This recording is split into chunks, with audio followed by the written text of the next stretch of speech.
aking first ever Facebook Live. And thank you so much for sending in your questions. Wow, sobrang dami niya. Well, sige, titry ko yung best ko para sagutin kayong lahat as much as I can. And yeah, let's start. First question. Wow. From May and Jax sa Baulan. Hi Jax, anong masasabi mo sa mga supporters mo na sobrang proud sa'yo? I just can't thank them enough. I can't thank you enough sa inyong suporta kasi, yun, medyo matagal na rin ako sa showbiz and hanggang ngayon sinusuportahan ko rin ako. So, sobrang thankful ako and sobrang maswerte ako na may mga taong katulad nyo na sinusuporta at nagmamahal sa akin. So, thank you so much. Ay, wag na to. Nagulat ako. From Cristel Ramos David, mas matindi ba ang mga surprises mo this coming concert mo kaysa sa previous concert mo? Anong paghahanda ito? Napanood ko kasi yung Anaconda dance mo. Ang galing. Proud Addicts here. Good luck sa concert mo. Yeah, madami talaga surprises kasi dun sa mga videos na pinapost ko sa Instagram, yun, marami na ako mga dances. So, first time ko mag-perform with G4 and I'm really excited na makita niyo yun kasi medyo mahirap yung mga sayaw, medyo complicated. But it's really fun and fierce kasi ito yung mga dance, yung mga sayaw na hindi pa nakita for me na ginagawa ko usually. And, basta madami pang iba. There's Sugar Pop na naging part ng 10 years ko sa showbiz. So, I'm happy kasi ma-reunite ulit kami. Tsaka, maka-perform ko yung mga talagang yung mga napapanood ko dati sa TV pala. Diba?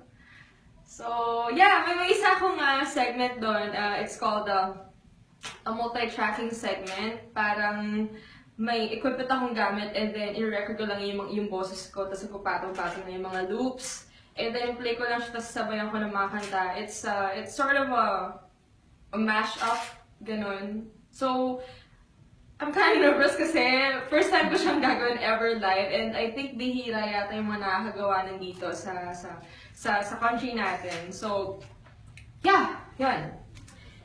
From Quintin, Japs, Adra. Puro may Japs yung names. Hi Jap, shoutout mo ako bukas. Thank you. May tanong ako sa iyo, Ate Jap. Kung pwede ka ulit mag-motion sa Legazpi City, Albay, pretty please. Team bahay kasi ako sa concert mo. Gusto ko mayakap ang mahal kong idolo. Sana mapansin mo ako dito kahit pa paano. I love you, Ate Julie. Oh.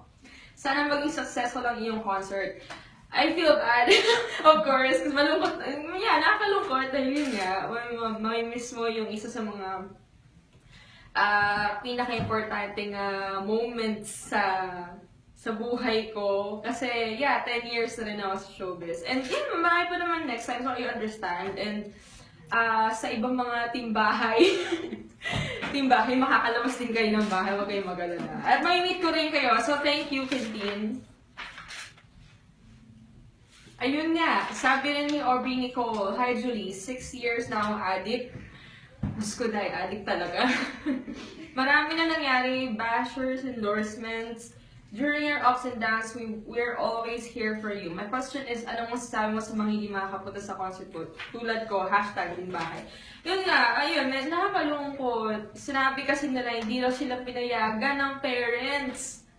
So, kung nanonood mo ng inyong parents, alam niyo na. Pinagpapaalam ko po yung mga anak. Yeah, opo. Yun nga, yung sinabi ko kanina, nakakalungkot din. Pero, it doesn't mean naman na mabawasan yung support, di ba? Feel ko naman din yung support ninyo, kahit nasa bahay lang kayo. Kasi there's always internet, social media, and everything. So, minsan nagbabasa rin ako ng mga tweets nyo, tapos, minsan nakipag-interact ako, ganun. So, yeah. Fam Jack San Jose. Hi, Jack. Sana puntahan mo kami sa balcony at kamayan isa-isa. Governor. Sana makita kita ng malapitan. Haha, congrats Jack in advance and sa lahat ng achievements mo. Huwag kang mag-alala, lilibutin ko yung buong Kia. Kelly. Okay. From ni Enil Nas Esoj. Lahat ng bahay, lahat kaya mo multitasking. Supergirl ka talaga. Wow! Wonder Woman ako. Char.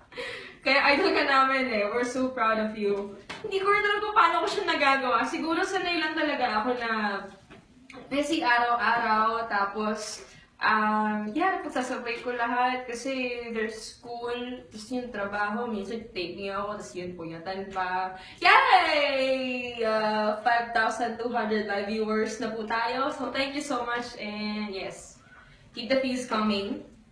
Anyway, hindi ko rin alam eh, hindi ko maintindihan siguro kasi sobrang driven ko lang talaga to when it comes to doing things that I really want kasi ano yun? Kasi syempre yung priority ko school, di ba?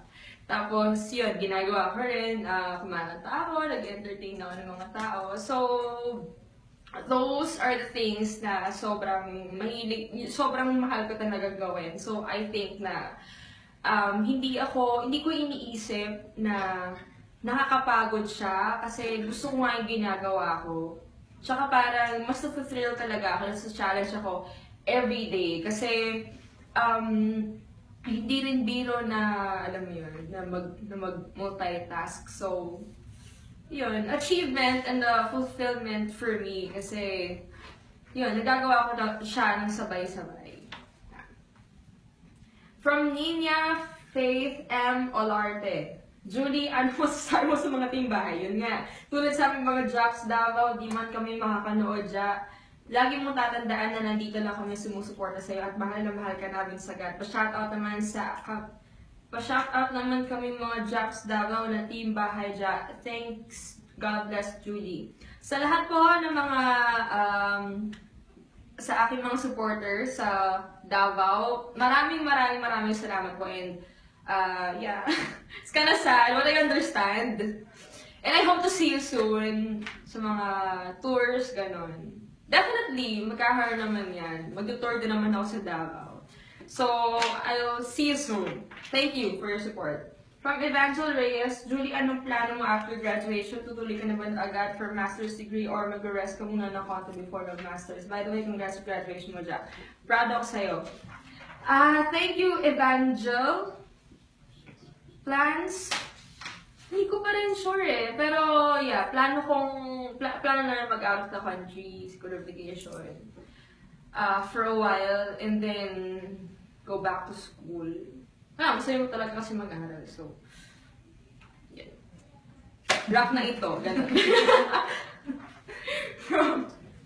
From Geraldine De La Cruz, Idol, pupuntahan mo ba kaming mga nasa balcony? Proud ako sa iyo sa lahat ng achievements na nakamit mo. Good luck sa concert mo. Andun ako para i-cheer ka. Sana dumami pa yung blessings na makamit mo. I love you mo. Sagad, I love you too. And yun nga, pupuntahan ko kayo sa balcony. Kakamayan ko kayo isa-isa. Tapos sabihin ko, boto niyo ako guys. Pasample naman ng song from your latest album. Wow! Oh my gosh! Wait lang, hindi ko kabisado yung lyrics eh. Kahit na ano. Sige, kasi i-release kong single Tagalog siya. And medyo iba yung sound niya. Actually, nung sinulat ko siya, medyo matagal na rin to kasi acoustic ko siya ginawa. Tapos, pina-rearrange ko na lang siya into something, new na siswak dun sa genre ng album. Tsaka, yun, bago siya. And here goes. Ang tanging hiling ay iyong mapansin. Itong pagtingin at handa minsan'y tanggapin. Hinahanap-hanap ng aking pusong ligaw ang pagmamahal na tunay at karapat-dapat. Pwede bang ikaw na lang ang papawi sa mga luha? Marahil nga ikaw ang tibok ng puso. Naririnig mo ba? Yun. Yun lang. Okay. So, sana abangan yung album kasi medyo yun nga, iba nga yung tunog niya. Tsaka maraming mga composers from iba, na bago din. So, thank you po. Mitzi Singka. Julie, 2 years na yung nakalipas since It's My Time concert mo this May 11. What can you say na sunod-sunod na concert mo after that successful concert sa Music Museum? Na yung mga naging guests mo sa It's My Time, guest pa rin ba sila sa concert mo this Saturday? Sino pa yung naging guest? I don't know, pero hindi, I believe, yeah, hindi. Pero si Maki, I think pupunta siya kasi invite ko siya sa concert. Tsaka medyo iba kasi yung lineup ng mga guests nga, kasi dun sa availability, ganun. May mga hindi pwede, so wala po tayo magagawa doon. Ayun, what can you say na sunod-sunod?